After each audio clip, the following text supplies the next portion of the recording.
This John Lothian News video is sponsored by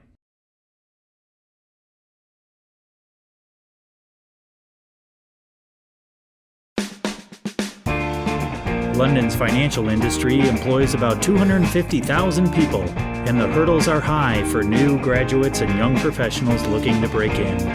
Paul McCormick of Thomson Reuters in London spoke with John Lothian News about his effort to help the next generation with job hunting advice. I certainly think we do have a paradox. We've got, looking at London financial markets, but the same applies to Wall Street, Frankfurt, Tokyo. We've got about 250,000 people employed in London financial markets, whether that be in banks on trading floors or fund managers, wealth managers, IT companies, rating firms, software companies, and a couple of hundred firms that service this industry as well, quite a sort of well-paid industry. All these companies have got demand for new graduates, new talent each year.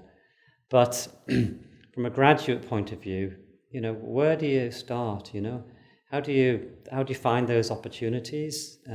How do you apply? What should your CV look like? What are firms looking for? How will the interview go? What will I be asked? What answers should I give?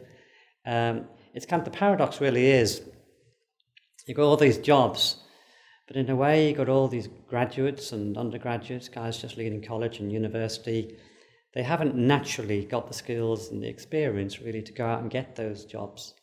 Getting a job is not easy in the financial markets or related sectors, but really, I'd say you need two things really to get hired in the right place. One, I think you need some financial market knowledge. You need a kind of broad understanding, perhaps knowing a little bit about a lot of things. You don't need to be an expert in anything really. So you probably need to know something about the financial market organizations and the companies that are involved and the different people involved, whether it be traders or sales or analysts and what they do. You probably need to know a little bit about the terminology. You probably need to know a little bit about the current issues facing the market and facing the companies that you're talking to. So you definitely need to know about the company you're talking to, and maybe you need a little bit more than the company sort of website. And the second thing you need to know about smart sort of job hunting, job searching. And you need to know about interview techniques and the sort of things they're going to ask you and the sort of answers you need to give in a very genuine sort of way.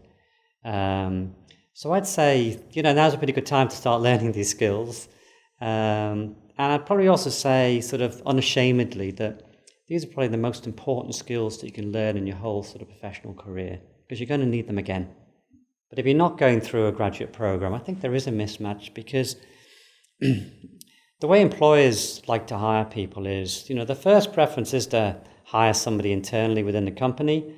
I'd then say the next preference is to get a recommendation from somebody within the company, then probably to go out externally to some sort of trusted resource.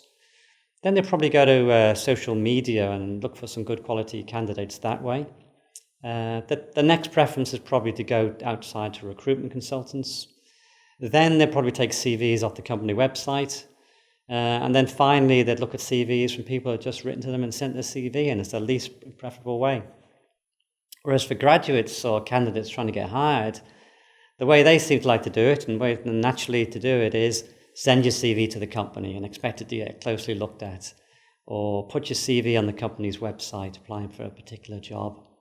You may go to a few recruitment companies, but I know very few kind of graduates who go make connections within companies and find out about vacancies that are available. So you do have this sort of mismatch between the way employers like to hire and the way candidates like to get hired. I kind of sat down and really analysed sort of my skills and interests. And then I talked to a whole bunch of people in the financial market and say, who uses these skills and interests in their job? And I was able to identify a particular role, and it was a marketing communications role within retail asset management. So then through a friend, i.e. networking, I got in contact with somebody who actually worked in that sector. So I asked them all about it, pros and cons, and got some tips and advice. And then I did something absolutely crazy. I went along to a retail asset management conference that was being held in London. It was open to the public. I thought I was absolutely crazy walking through the doors. I was totally out of my comfort zone. I went up to the 7 or so major retail firms that were there, and I said, guys, I'm trying to get into this sector. Who should I speak to at your company? They were all extremely helpful. They gave me a contact name, email, telephone number, the lot. And I approached those 7 companies. And it just so happened that one of those companies was looking for somebody pretty much just like me. And they hadn't been able to advertise the position because they felt if they did, they'd probably get a couple of hundred CVs if they advertised. So basically, I had a situation of 1 vacancy and 1 candidate. And that was me. The other side, sure, I've made plenty of mistakes, and maybe I can shortcut a few people's pain by this chat.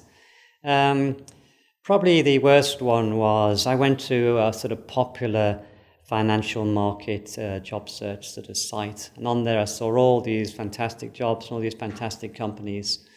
But at the end of the day, a lot of those openings were either stale or non-existent. And even if they were real jobs, if I did apply to them, the odds must have been 100 to 1 against. Because if I saw them, everybody else did there too. So I was just in a real competitive field. It wasn't a very smart idea. Networking is, it's kind of a word I think people are scared of, or maybe younger guys think it's just something for older folk or something, do something at the tennis club or the soccer club or whatever it is. But it's very important, particularly if you're going to go outside the main graduate sort of programs via company sort of websites. Let me give you an example perhaps. Last week I met a young friend, Sandra, who I'd helped with her job search campaign about 6 months ago.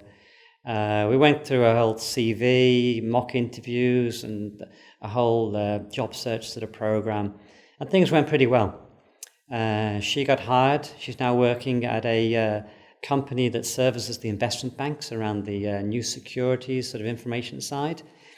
And we had a catch up, and while we were talking, she said that her company were now looking for somebody just like her who spoke either German or Scandinavian languages. Well, I now know that position at that company. I also know at 4 other positions at that company.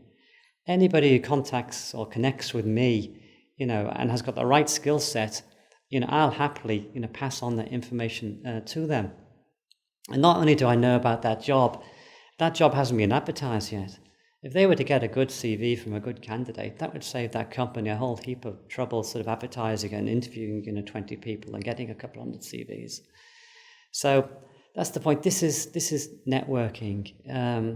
Who do you know from your brothers and sisters' friends, from your parents' friends, from your friends' parents, from your university alumni, from your sports clubs contacts, from your LinkedIn connections or something. If you're on LinkedIn, you need to reach out to these people.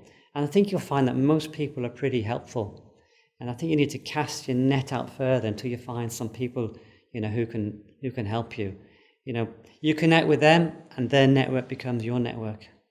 I started a blog, openingscitydoors.co.uk, to try and break open the secrets of the city about, how to get hired, and get that combination of, financial market knowledge, that broad knowledge, and learning the techniques about going to get hired, whether that's smart CVs, smart interviewing, or networking.